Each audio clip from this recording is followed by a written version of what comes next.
Line. Nikki here. This is KastKing on the Line with your host, Nikki.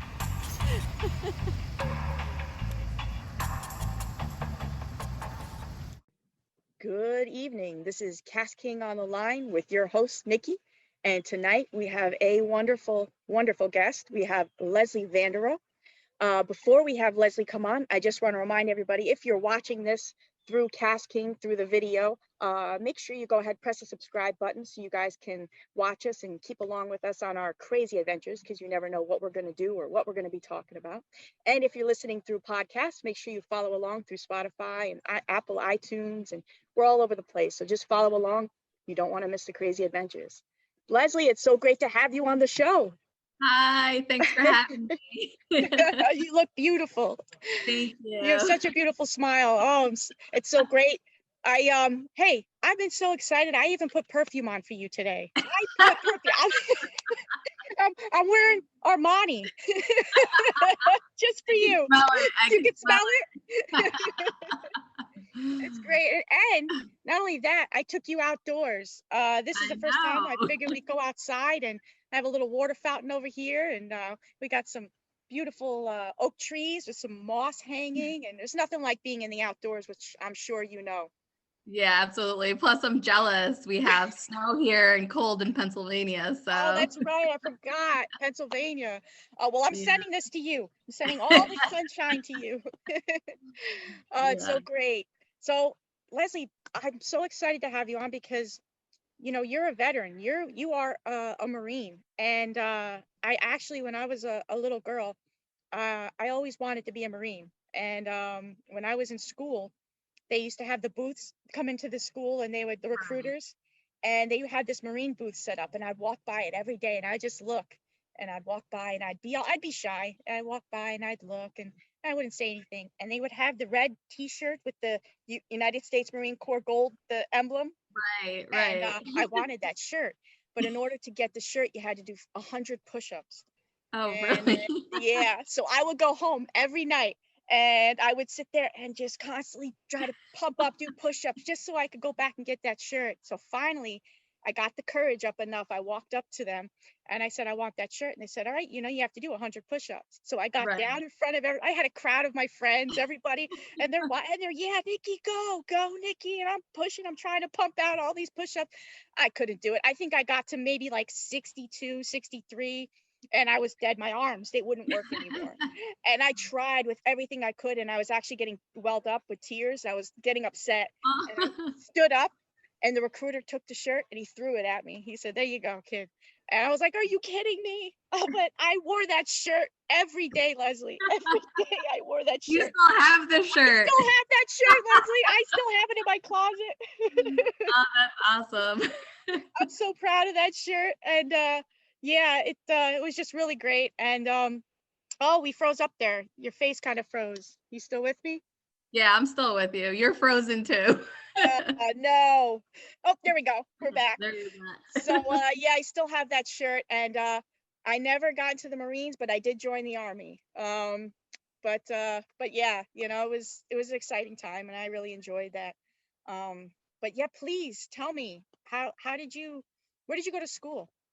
Okay, so I actually was born in New York, and I was raised in North Jersey. I went to school in Elmwood Park, which again is North Jersey. So I pretty much grew up living the city life. I didn't do anything outdoors at the time. And I joined the military after I got my associates in criminal justice. My mom was dead set that I was not going to join the military, that I was going to go to college. And I think she thought that it was just a phase that I wanted to join the military. So I went and I got my associates. I got it in like a year and a half. I just crammed everything. And when I did, I was like, all right, Mom, I'm about to graduate. I actually signed up for the Pooley program. So I had to leave for boot camp 2 months before my graduation. And I got my diploma while I was at boot camp. My mom wrote me and said, your diploma came in the mail. I remember having to ask my professors just to let me take my finals early. And like, if they didn't pass me, I was never coming back to school because I was joining the military. Oh my gosh, that's absolutely amazing. Wow. Yeah. And so, go ahead. So yeah, I joined the military. It so happened that I had already signed up right before 9/11 happened. Oh So it wow. was during that time. So I joined the military. I went to my MOS school, which was for as a combat engineer. And then I was attached to a bridging company. And I went to my MOS school, graduated from that in November. And then in January, we were already in Iraq. Oh So geez. yeah. That's a So crazy time. my military life.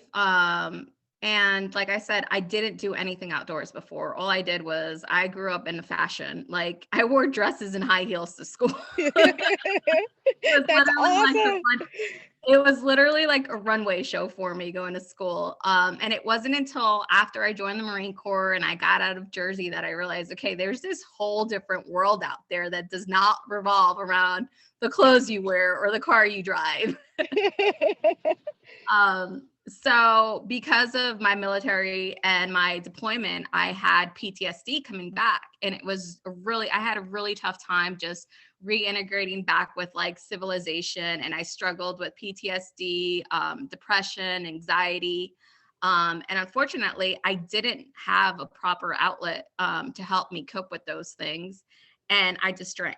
That was my outlet, just drinking. And Yeah. it consumed my life to the point where my husband was just like, all right, I'm not putting up with this anymore. Like, you need to buckle down and do something with your life, or you need to go. Like, there's the door.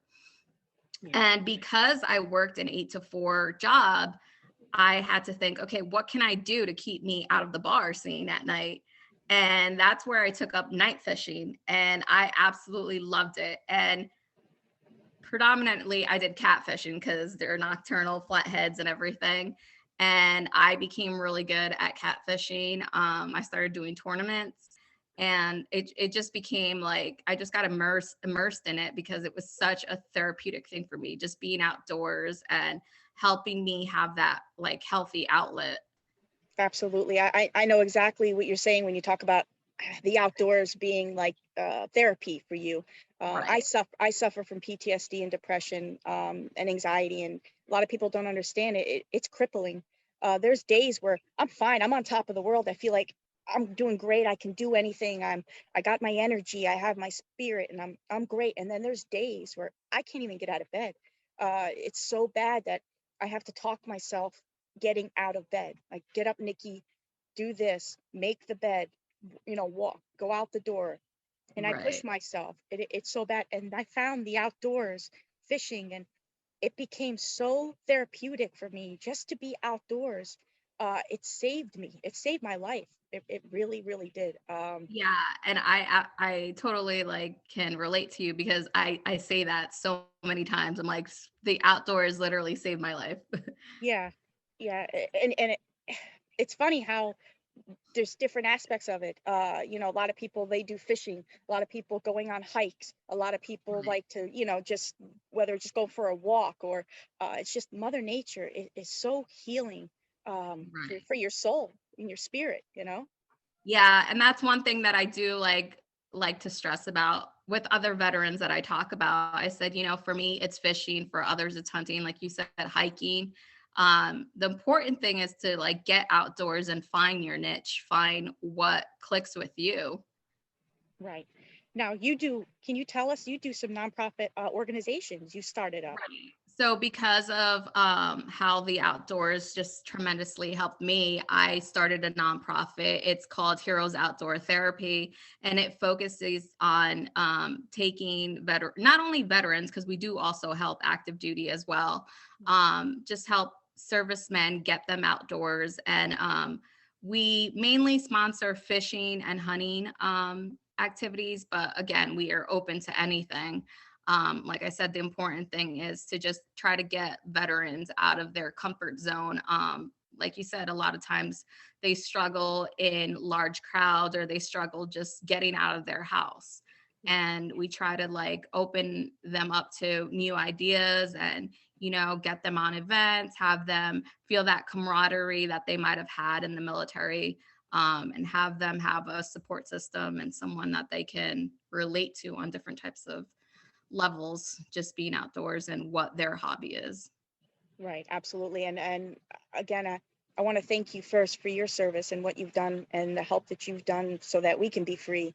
And no words could I'm sure with everybody listening will agree that there's no words that could ever say or repay you for our thanks to what you've done to help us. But not only that, but thank you for taking out the veterans and people that are on active duty and helping them and showing them what you and I both seen, how healing and comforting Mother Nature is and being outdoors and what it can do for your soul and how it can help you, because it really, really can.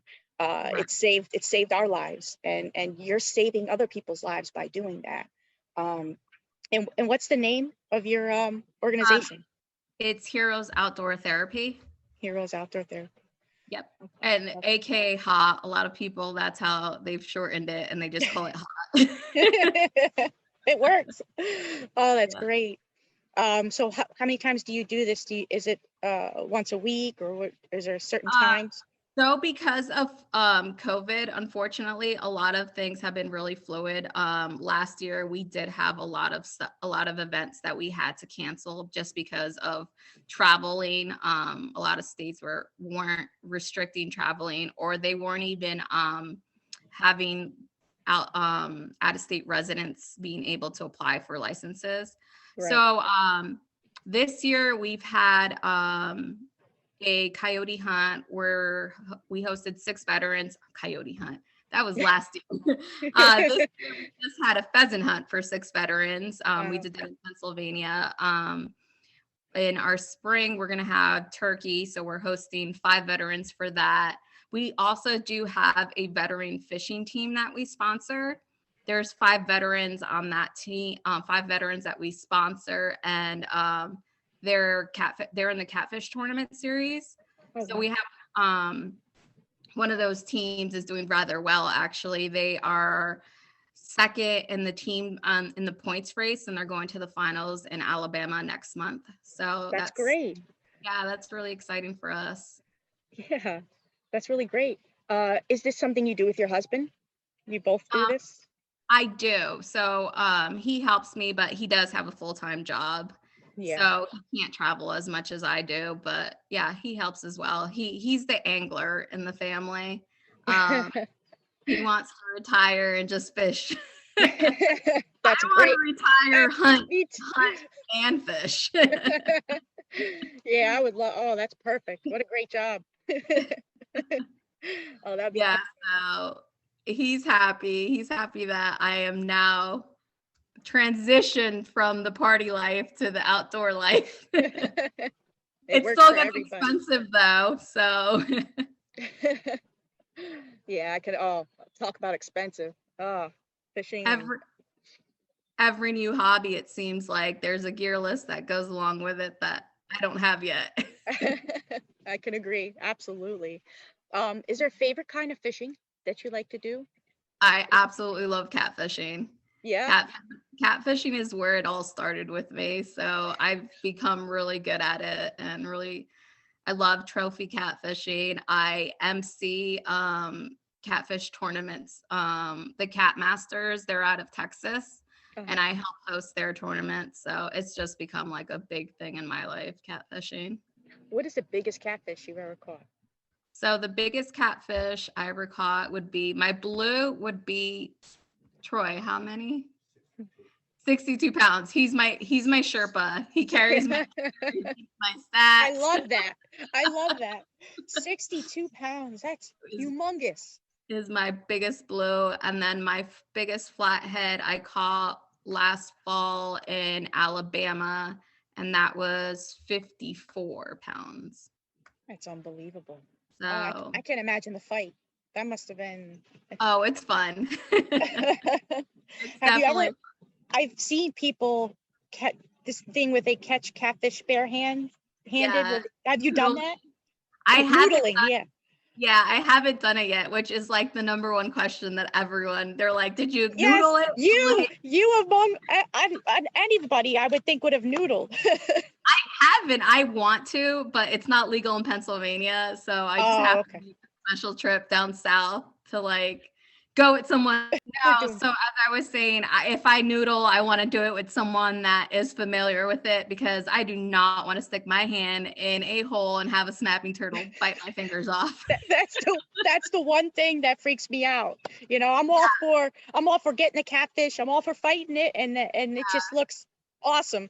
But sticking your hand somewhere and not knowing what's in there, I don't know. Oh, I'll do it. If you stick your hand in there and tell me it's good, there's a catfish in there, now it's your turn, I'll do it. I'm game. I'm good with that. Someone else does it first, I'm going in. Or maybe I'll stick my foot in. They can eat my toes. Just not my fingers. That's awesome. Oh, that's great. Hold on one second. We just have to have a word from our sponsor. KastKing offers you affordable innovation through the best fishing tackle, including a wide variety of quality fishing rods, fishing reels, fishing line, and fishing accessories. Look for KastKing products on Amazon.com, Tackle Warehouse, AcademyOutdoors.com, eBay, and of course, KastKing.com. Make the switch to KastKing like so many fishing pros have. And we are back with Leslie VanDerau, and we are just discussing catfishing and noodling, something her and I both would love to do. But after somebody else sticks their hand in the hole and lets us know that there's not a snake or something in there that's going to come out and bite us. But yeah, that's great. Do you have any crazy fishing stories? Anything, maybe the big one that got away, or something that... There's always a big one that got away. And that's something that I always point out to. I love hunting. And that's something that I always point out, like anglers, I don't know how we do it, because when hunting, like you miss your shot, you at least get to see the animal you potentially could have harvested. You saw what it looked like, oh man, I missed my shot, it got away. But fishing is a whole different story. Like that line breaks, or you don't set that hook properly and it gets off. You're never going to know what that fish looked like. You're never going to be like, oh, is this the fish that got away that I'm catching again? Like, you know what I mean? I know exactly what you mean. Have underwater cameras somehow that we can see the fish coming and we know exactly what got away. So what would be your favorite tactic to use for catfishing? So I live on the Susquehanna River. That's our main body of water. So we basically fish anchored a lot. Okay. And I use Carolina rigs. I like to use live bait just because I like to target flatheads. Okay. So that's pretty much my style of fishing. My husband's looking at me. I want to be like, you want to say your type of fishing? He's got a different style. And then I like to have my husband there so he can catch all the small fish out of the way, and then I get the big one. Yes, that's how it should be.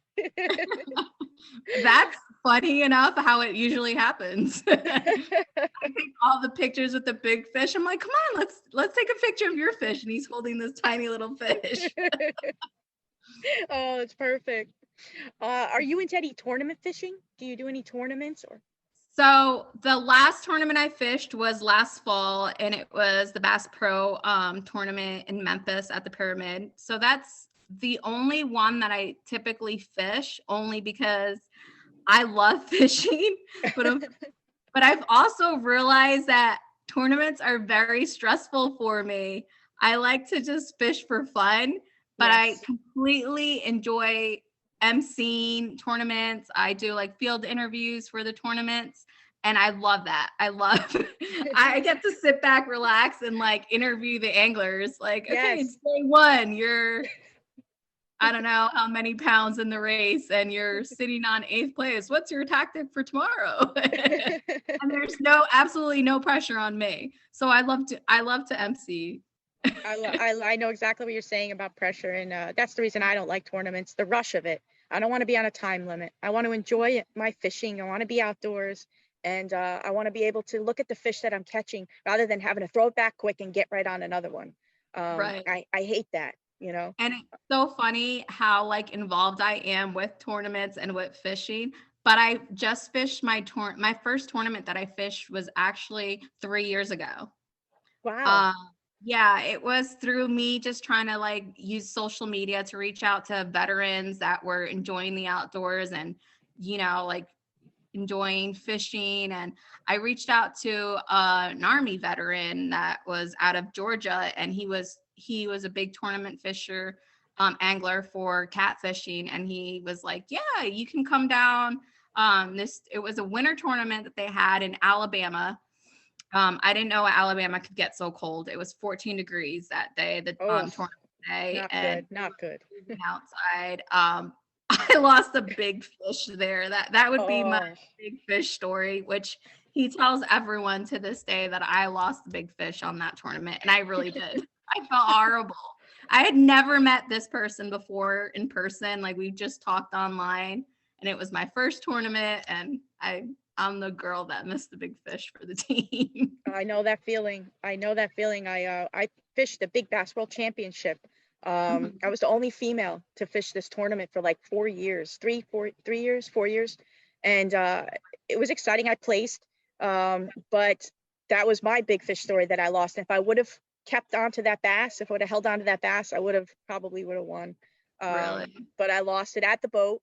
Yeah. So again, rushing and the excitement, I get nervous, my anxiety kicks in, Right. and that's why I'm not good with tournaments like that. Yeah. So I know that feeling of losing a big fish.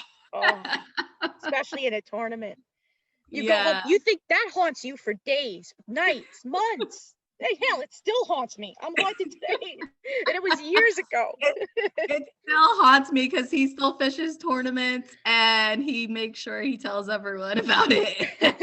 How'd you guys meet? Oh, let me tell you how we met. Let me tell you. Sit down. I invited her to this tournament, and we lost the big fish that probably could have won us the tournament.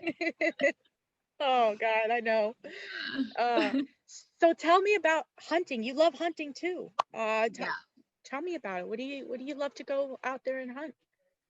So I've gotten into turkey hunting. I absolutely love turkey hunting. I don't know, they're really smart creatures, and it's just like a game of outsmarting each other. And now that I've learned how to call on my own, it's just something that I really enjoy doing.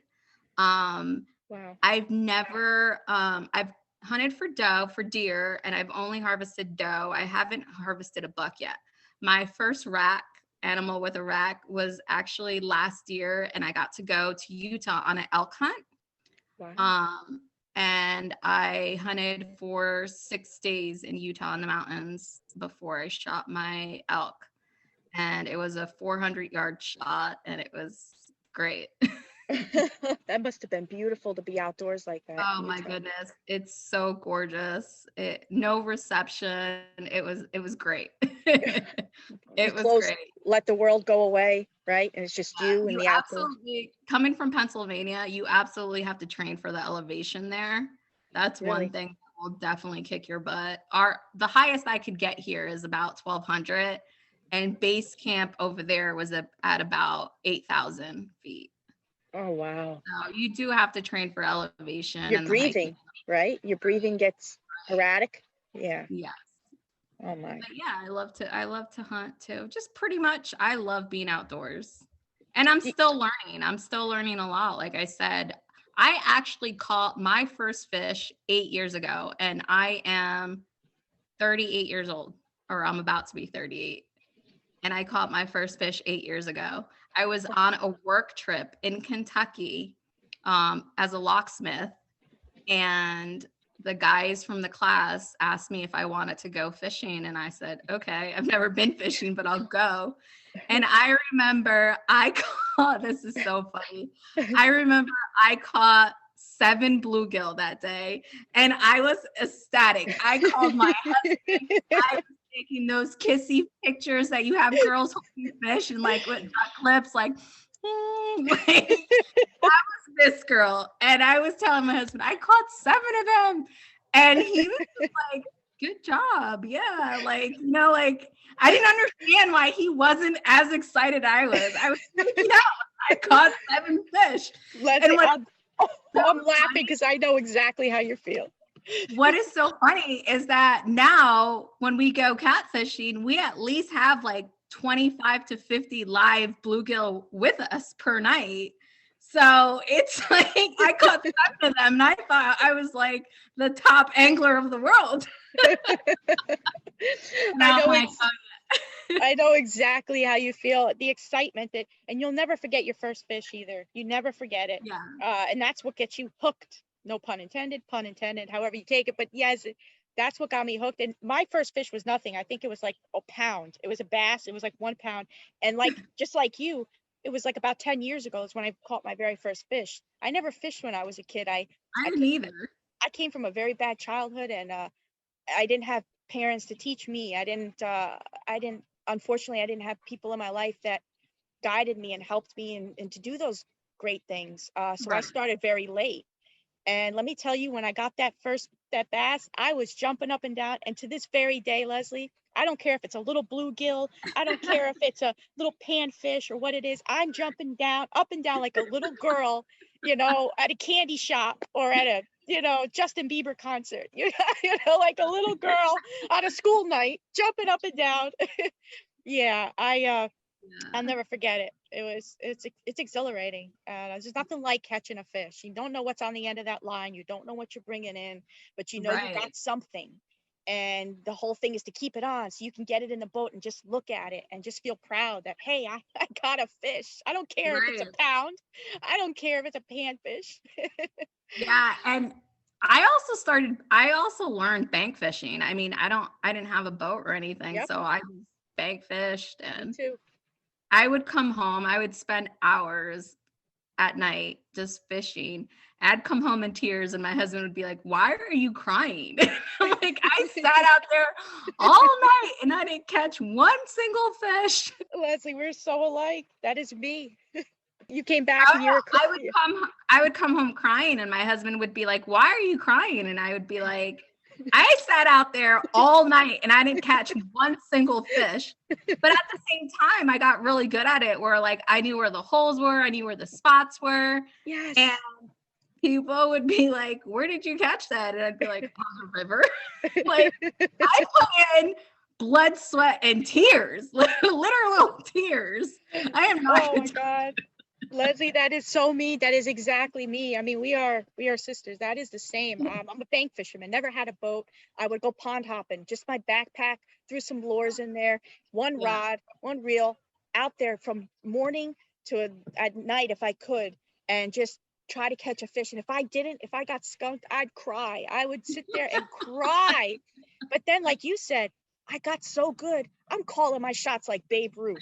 I'm sitting here and I'm like, watch this. If I had somebody fishing in this corner, it's going to take me one shot. I'm going to toss my line in here and I'm going to catch a fish. You watch. And sure enough, I throw it in there exactly where it's supposed to be. And bam, I have a fish on. And they're like, how did you do that? It's like, you learn the ponds. If you fish it long enough, or wherever you're fishing, certain areas, you just know when the fish are going to be there, when they're biting, what they're biting on.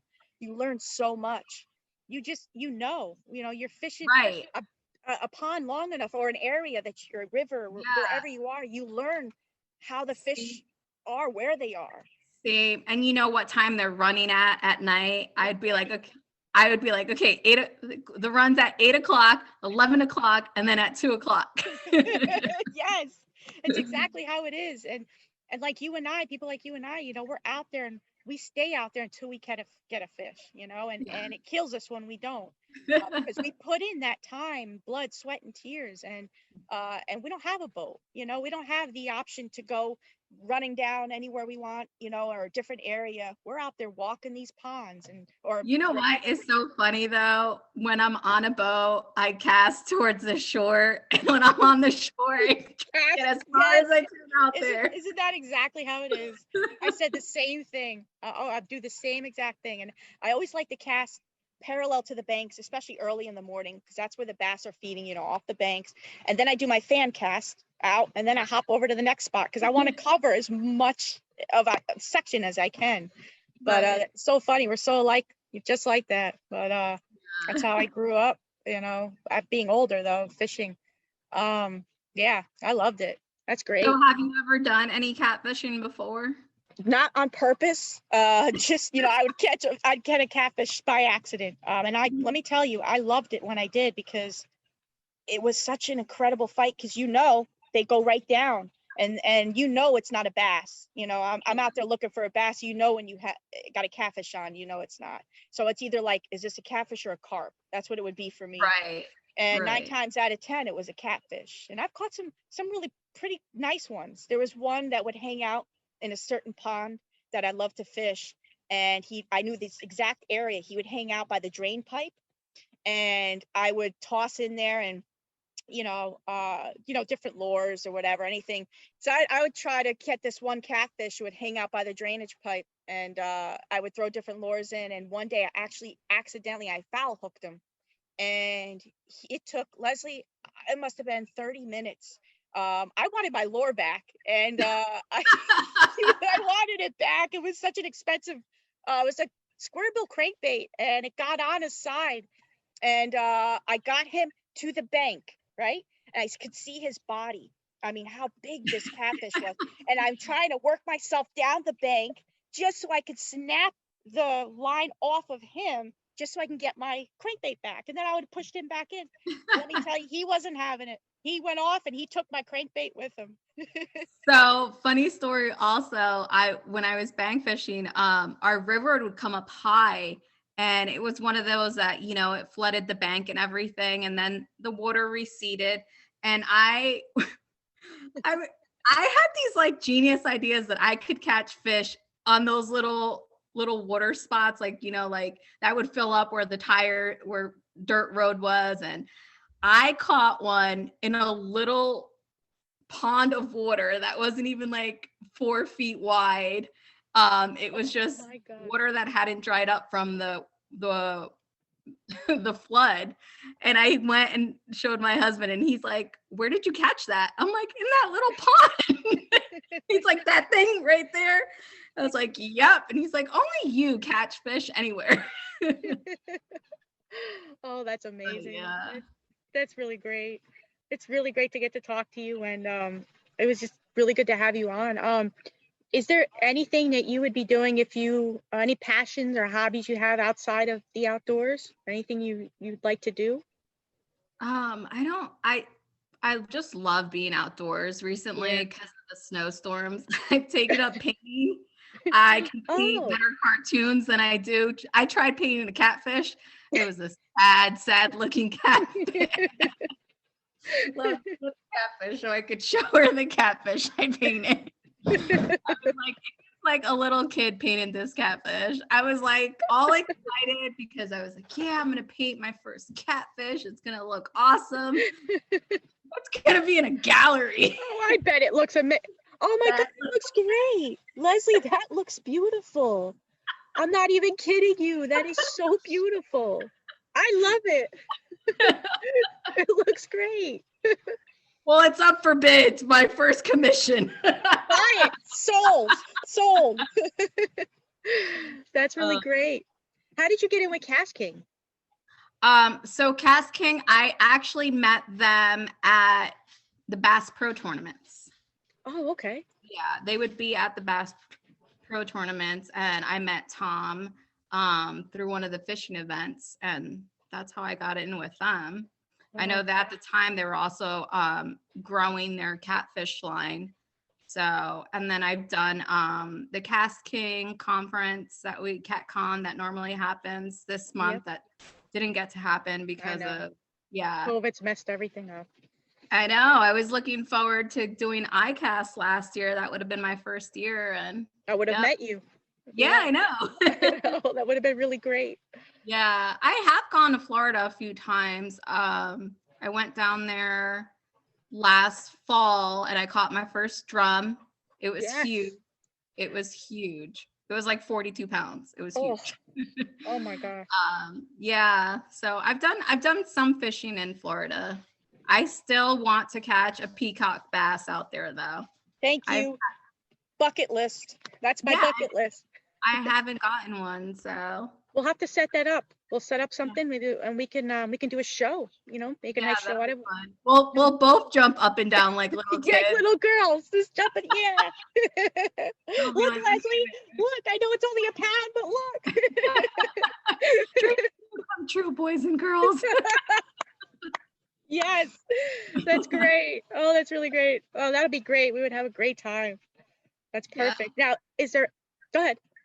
So I just got my Kong rods, and I was wondering if you've gotten to fish with them. Yeah, I haven't gotten, yes, I'm sorry. Excuse me, I did when I went, it was actually in Florida. Where were we? Naples. I went out to Naples. That was the very first time I got to fish with the Kong rod. I have to tell you, it was incredible. They call it a beast, and Yeah.